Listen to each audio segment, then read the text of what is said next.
মাননীয় শ্ৰদ্ধাৰ মাননীয় আমাৰ সভাপতি এক্স CM প্ৰমোদ বড়ো ছাৰলৈ মই ধন্যবাদ জ্ঞাপন কৰিছোঁ যিহেতু তেখেতে মোক এটা জাগা দিছে কেণ্ডিডেট বা মানে প্ৰতিনিধিত্ব কৰাৰ কাৰণে এই মানে কেইবাত গড়েশ্বৰ সমষ্টি হিচাপে নিশ্চয় মই আশা কৰিছোঁ আমাৰ গড়েশ্বৰ সমষ্টিৰ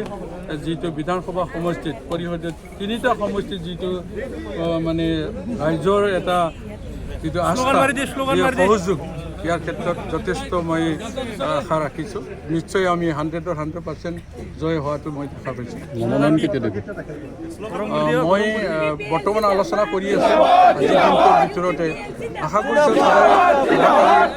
মানে নমিনেশ্যন দাখিল ময়ো একেত্ৰিতভাৱে দিয়াৰ কাৰণে তেখেতসকলৰ চেষ্টা ৰাখিছোঁ কথা পাতিব লগা